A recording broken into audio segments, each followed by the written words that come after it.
It's good to be here. If we could just begin with a prayer, please.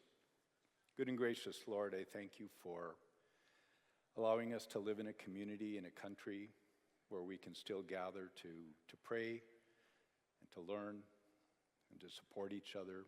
Lord, thank you for Amy's message and Steve's message, so profound. Bless this time in your name we pray. Amen. Well, I'm so thrilled to be here. And I had to kind of laugh when Steve was talking about the religion within his family. And I wasn't planning on going here, but I thought it probably was appropriate. So, I'm a cradle Catholic. I grew up Catholic. I've lived my entire life as a Catholic. When I was little and we'd travel around and camp around, I don't ever remember missing Mass on Sunday, ever. It was just that important to our family. Well, so I've been a practicing Catholic. My wife and daughter and son-in-law and 4 of our grandchildren go to church at the Assemblies of God in Bismarck. And our youngest son, Jordan, is a Catholic priest for the Diocese of Bismarck. So what could possibly go wrong with my comments to you this morning? Our family and our faith is a little complicated. And on Sunday mornings, I get up and I go to Mass with our son and his family and those grandkids, and then I dash across town to Assemblies of God where my wife saves me a seat. It's not ideal. It's not how I envisioned our family to be. But I've seen, and I'm sure you all have stories, where families have been torn apart, children have been alienated over religion. And I refuse to let that happen to our family. And I have chosen to honor the choices that our family members have made. And you know, at the end of Sunday, the morning is a little confusing, people running around to different services. And in the afternoon, they all come to our house, and we have a big meal, and we watch football and play games, and all the cousins are there, and all is right with the world. So, coming to share some thoughts with you in this church with my background is just a little unsettling, and I hope you'll bear with me. My approach today is to share some life lessons with you. As was mentioned, I've recently retired. I spent 45 years in technology in the utility industry, and I've made plenty of mistakes and learned a lot. And so I would like to share with you some of those lessons learned. The Bible verse that will serve as kind of the guideline for my comments today is Philippians 2, verses 3 and 4. Do nothing out of selfish ambition or vain conceit. Rather, in humility, value others above yourself, looking not to your own interests, but to the interests of others, your family, your community, the people that you go to work with every day. The first lesson that I would like to share with you is my experience in understanding the power of servant leadership. It was back in 1973, I was an undergraduate at what then was Mary College. And this was a mandatory class. Everyone on the campus had to take a class in servant leadership. I'm 20-something. I'm wet behind the ears. I just want to get through college and get a real job. And the notion of servant leadership seemed a little lame to me. I remember the instructor going through each one of the qualities of a servant leader. And I had my yellow legal pad, and I'm writing down each of these qualities. The number one quality of a servant leader, and we spent quite a bit of time talking about this, was humility. Humility. A servant leader also had a high degree of character. They were empathetic. They were a good listener. They were collaborative. Stewardship and accountability and taking responsibility for your actions was really important. They were encouragers and mentors. They focused on healing the hurts in their families, in the colleagues that they worked with. And they had a mindset. They were curious. They wanted to know another person's opinion before they judged that person. I found that servant leadership wasn't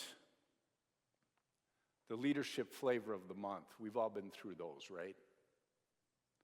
But rather, servant leadership was something that took years. It took a lot of patience. Because we're talking about qualities like trust and integrity and character. And none of those happen overnight. They take years and years and years to build, and you know and I know that any one of them can be destroyed with a single act or a single harsh word. It's a very tenuous situation to build those characters, those qualities that are necessary for a servant leader. Now, as I stand before you today, I wish I could tell you that there was a time where I arrived as a servant leader. Because that list of qualities stayed on the corner of my desk for 45 years. That list was my moral compass. And you would think after 45 years and going through that list at least once a day, that there would be a time where I could say, man, I finally arrived. I checked all the boxes. I can put servant leadership on my LinkedIn profile, right? But honestly, at 71, it's still something that I aspire to be. I don't know that I've arrived. Servant leadership could be summarized in a quote by Bill Weber when he said, "If serving is beneath you, then leadership is beyond you." If serving is beneath you, leadership is beyond you. When we talk about servant, we may say, well, that sounds kind of weak. But servant leadership is not about weakness or false modesty. C.S. Lewis famously said, humility is not thinking less of yourself. It's thinking of yourself less. A strong servant leader is confident, but humble. A servant leader is willing to admit when they're wrong, to be vulnerable. Hardest days of my career, hardest days of my marriage, to admit when I was wrong. And I had plenty of practice. A servant leader is vulnerable. A servant leader will take responsibility for their actions and admit when they're wrong. In our careers, we've all made mistakes in our marriages. We've made mistakes as parents. We've made mistakes. And I will tell you, if we are concerned about building trust, nothing will build trust faster and more solidly than vulnerability and admitting when you're wrong. Servant leadership is recognizing that small gestures of sincere gratitude really matter. I mean sincere gratitude, not the obligatory stuff that we say to our employees and our family. I mean sincere gratitude. On my very last day at NISC, one of the communications people came in and said, we want to write a story and we want to talk about, in your opinion, what was your most significant contribution that you made to this organization in 45 years? The most significant contribution. Was it hiring the right team? Was it the technical stack? Was it marketing strategy? Was it M&A? Was it the allocation of capital? What was the most important contribution? And I had to think about that for a while. And I said, I have an answer for you, but let me tell you a story first. When NISC was a small organization and we could gather everybody in a single room, and I could look them in the eye and we'd have an employee meeting and I felt connected and I knew everyone's name and I knew their spouse's name and I knew their kids' name. And I felt that connection that was important for me. And as NISC grew, that became harder and harder. There were campuses around the country. There were employees in 37 states. Some of those employees I didn't see but once a year. So how do I stay connected? How do I tell them I appreciate them and do that sincerely? Well, we're a technology company. We've got all the tools. We've got Slack and Team and Zooms and instant messaging, but somehow that just feels very shallow to me. So 20 years ago, I made a commitment that I would write 20 handwritten notes a day to our employees. 20 a day, no exceptions. I'm thinking that the employees are going to get these notes and they'll go, well, that's nice, and throw it. But what I found over the years as I traveled around the country and I was in their offices and in their cubicles, I would see these notes hung up on the wall. And it created a little anxiety for me because it's like, oh man, I didn't know they'd be on display. Is my spelling right? My penmanship is terrible. But what I learned is that small gesture of gratitude. Thank you for 25 years of service. Thank you for helping us recruit that employee. Thank you for bringing that new customer to us. It meant the world to these employees. I said to this communications person, the most important thing I did in 45 years was write 20 notes a day. Because you see, these employees were driven and they were innovative and they were much smarter and creative than I ever could hope to be. And they were the ones building this company and allowing us to grow. And it seemed kind of insignificant that I would take the time just to say thank you and encourage them and engage them.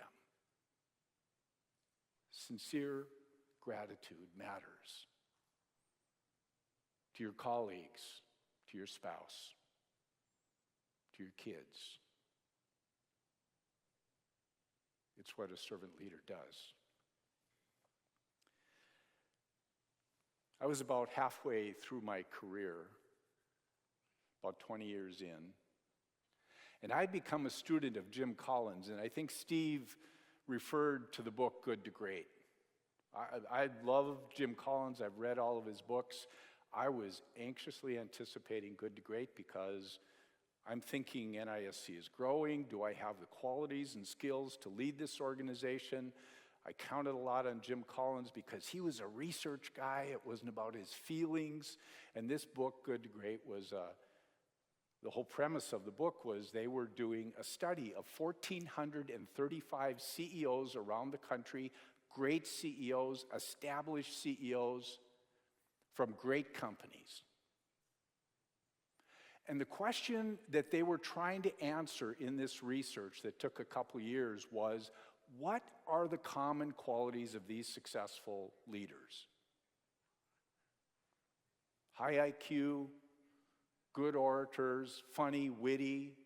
What were the qualities?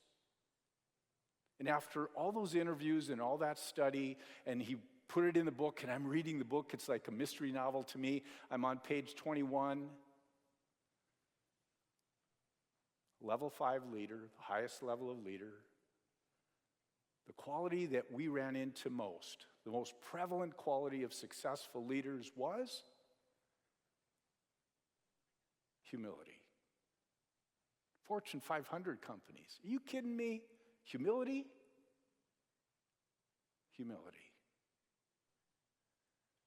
And I remember that night kind of going back to 1973 in my class in servant leadership, and the notes on my desk, and the number one quality was humility.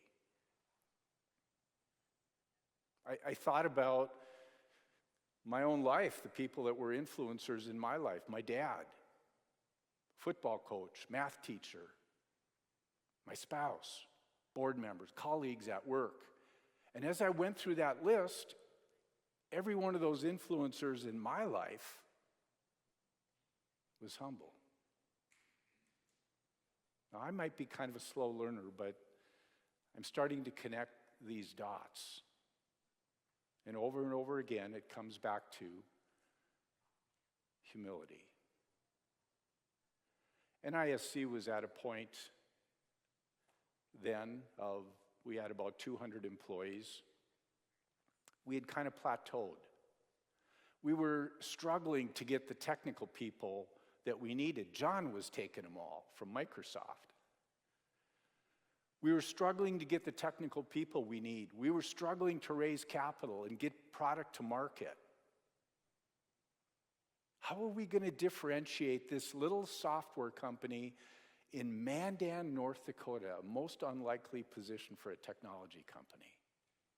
Mandan. We were competing every day against SAP and Oracle. We were competing, when we were interviewing employees here at NDSU, we knew that they probably had an offer from Microsoft in their back pocket, or Apple or Google. And how are we going to compete? How are we going to sell our product, get the people we needed? And we made a conscious decision among the senior leadership group that we were going to differentiate our organization by developing a healthy culture based on servant leadership. That's how we were going to grow our leadership team. It's how we were going to fashion our marketing material. It's how are we going to train our employees to serve our customers. It was going to be the heart of our organization.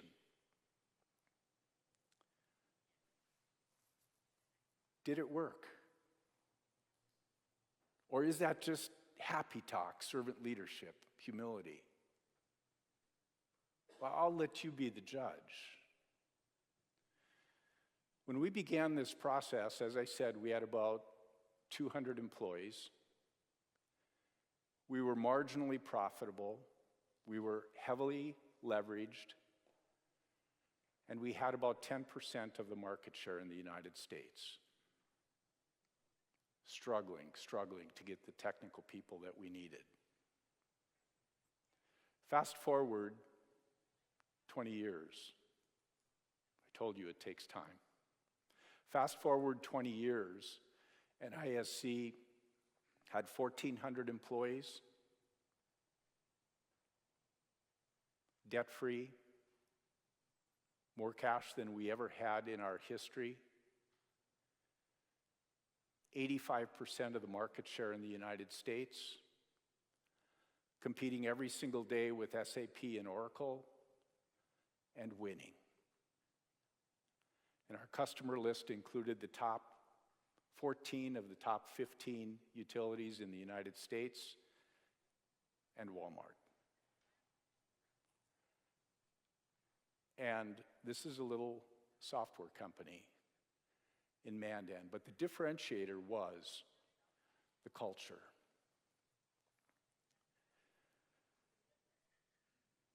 To live a life with purpose, to build a healthy culture, to differentiate your organization, whether it's a church or a nonprofit or a publicly traded company or a privately held company, you need to embrace the heart of a servant. Jesus was our absolute best example of what it meant to be a servant. Steve talked about Jesus washing his disciples' feet. And oh, by the way, he washed the feet of Judas, and he knew that Judas was going to be denying him. So be like Jesus. Be a servant leader. The second lesson that I'd like to share with you is the necessity of loving your enemies. And when you say that out loud, it almost sounds like an impossible task because we all have enemies. Our competitors, people of different political opinions and religious persuasions. They can be our enemies. Dr. Martin Luther King said, you can hate or you can love. I choose to love because hate is too hard. Jesus didn't say to us, I think you should tolerate your enemies. Jesus commanded us in Luke 5:44, but I tell you, love your enemies and pray for those who persecute you. Pray for those who persecute you. How much time have we spent praying for our enemies? Praying for our competitors? Praying for someone that has disparaged us or betrayed us? Jesus said, love your enemies and pray for those who persecute you. I love the story of the Good Samaritan, right? You've all heard the story. Gentleman traveling from Jericho to Jerusalem, gets robbed, beat up, thrown in the ditch, left for dead. A Samaritan comes by, sees he's in trouble, binds his wounds, takes him to the inn, takes care of him, makes sure he is okay. And we would look at that and say, well, that's nice. That's someone helping another person in need. We need to do that. But that story has a lot deeper meaning, religiously, politically, socially. Because the man in the ditch was a Jew. And Samaritans and Jews were adversaries. They were enemies. They did not do business. They did not associate with each other. They did not live in the same communities. They were enemies. So this wasn't about taking care of someone in need. It was about loving your enemy. And that is much more difficult.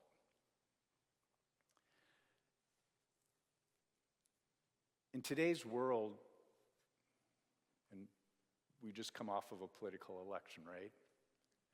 But in today's world, We are so polarized. And I don't think that's how Jesus would want us to act.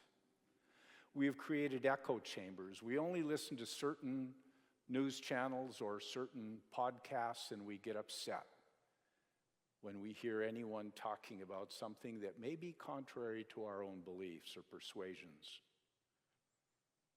Tolerance and cultivating relationships with people of different perspectives and religions and political persuasions is not only healthy, but it's necessary for democracy to be successful and sustainable. It's necessary for us to have solid and loving families. It's necessary for us to have healthy cultures. Instead of shouting and finger pointing and name calling and taking phrases out of context like we see so often, we need a little more quiet reflection and honesty and tolerance and acceptance, even in our own families. I love the speech, the Theodore Roosevelt speech that was given in 1910 in France. The man in the arena speech, right? It is not the critic who counts, not the man who points out how the strong man stumbled or the doer of deeds could have done them better. The credit belongs to the man or the woman who is actually in the arena. And boy, are we tough on people in the arena. Our spouses, our pastors, our political leaders, our bosses, they're in the arena. And so many times we're on the sidelines being extraordinarily and uncharitably critical.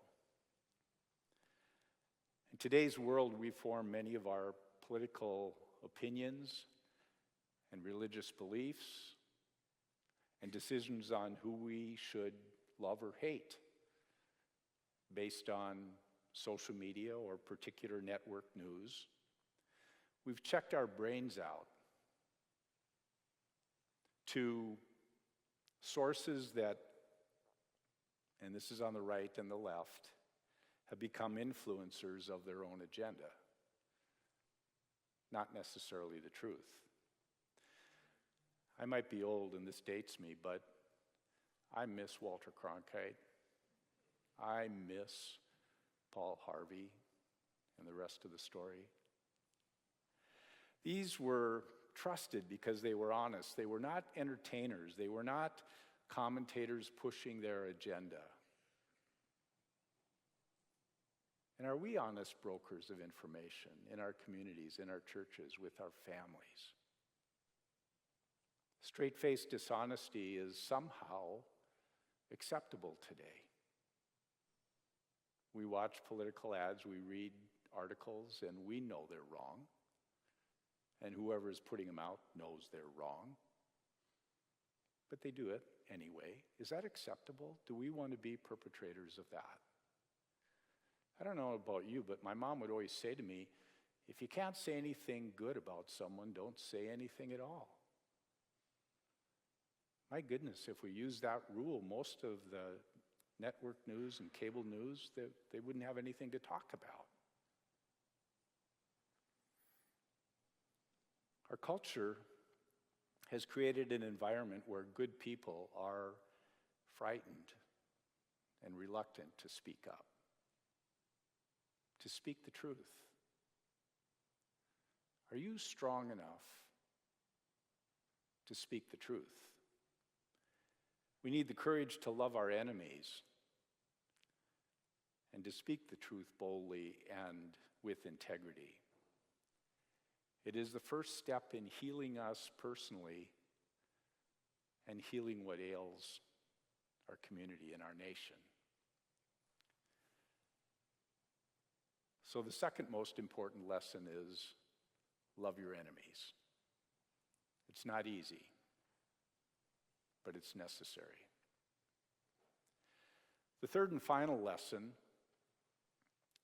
is to live a life with gratitude. In my experience, gratitude is essential for a life well lived. When we're grateful, we foster a mindset that keeps us humble and keeps us connected and keeps us focused on what really matters or what really should matter in our lives. The main reason that my ancestors, most of your ancestors, left Europe was for political freedom and religious freedom.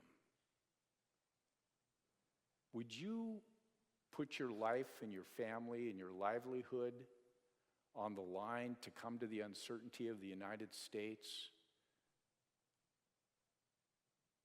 for your religious freedom?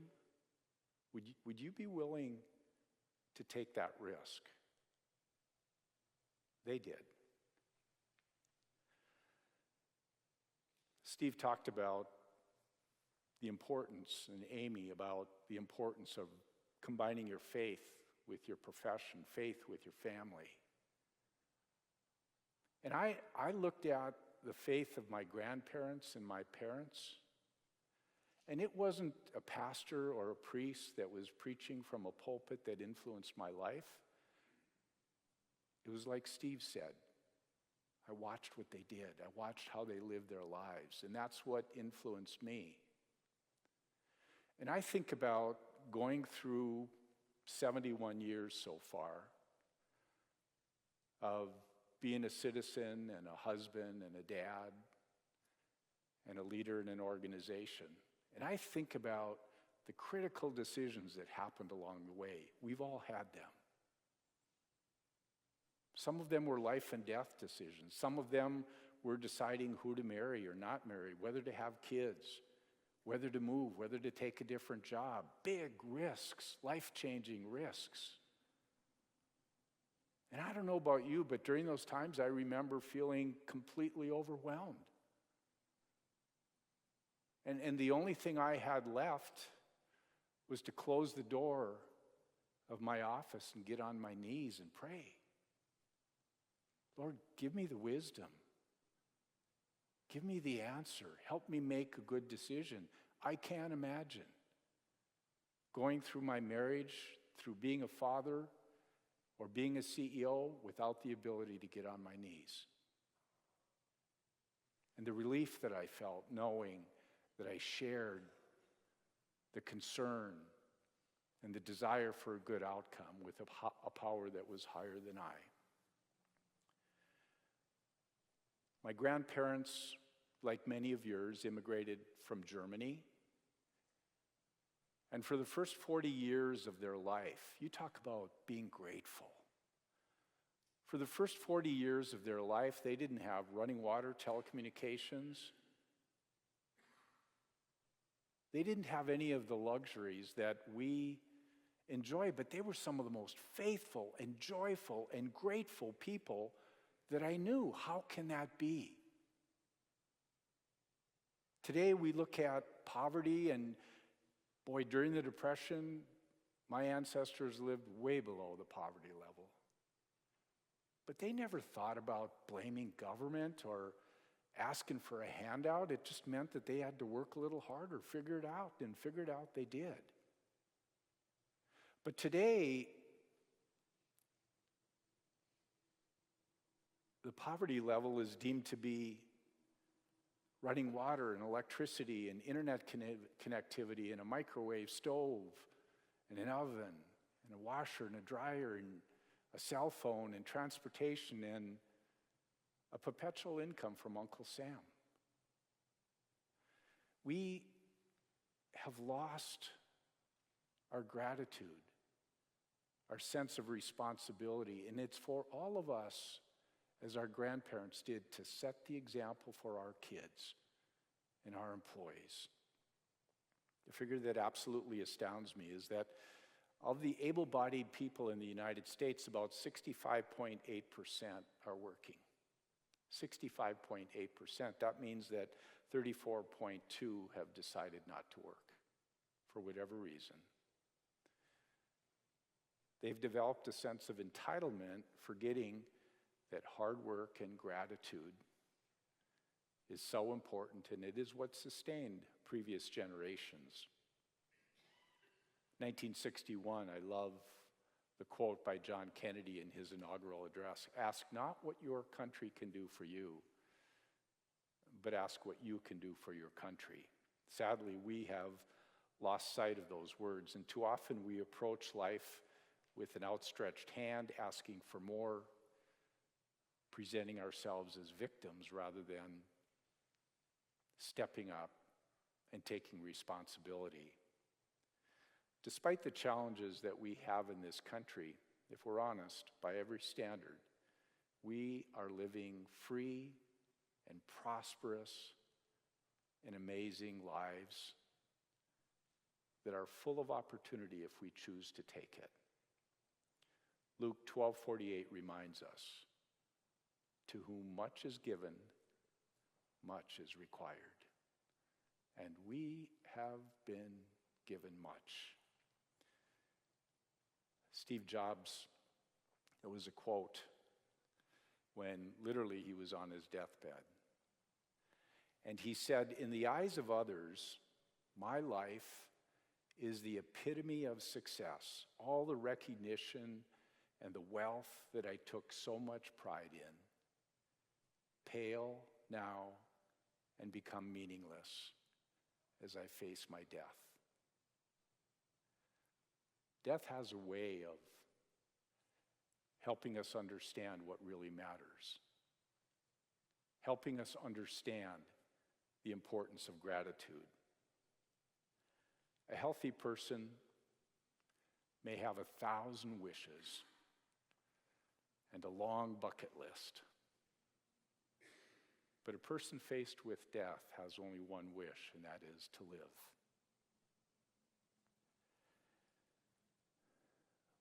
When I've been around people and family members on their deathbed, I've never heard of anyone talking about their balance sheet or Eric, their 401k statement. What I hear them talking about is memories and experiences. And that's what they're thankful for. Memories like the time when all of you were together at Christmas, all of the kids, all of the grandkids under the same roof, and you were snowed in for 3 days. And it was glorious. That's what I'm grateful for. I'm grateful for the birth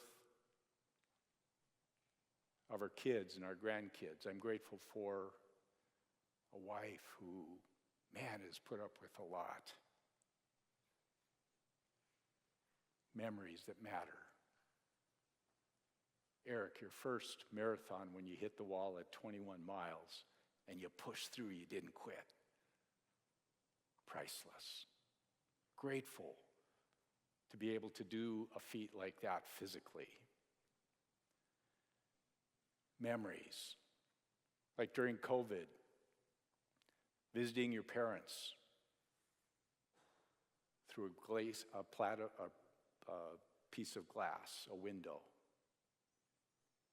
and putting your hands together like this and saying, "I love you." And you never forget that. Or the time you were halfway across the country and you got a frantic call from your sibling, "Dad is in trouble. He's just got a few hours to live." And you rush across the airport and you run through the halls of the hospital and you get to his room, hoping upon hope that you will get there before he passes away. And you go into his room and your eyes meet and you hold his hand. And you say, "I love you, Dad, thanks."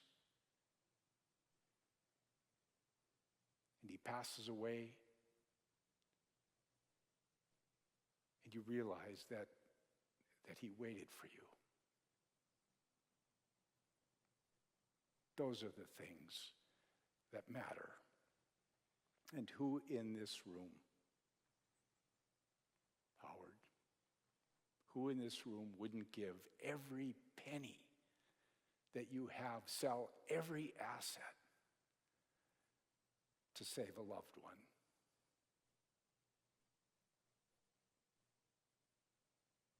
Grateful for the things that matter.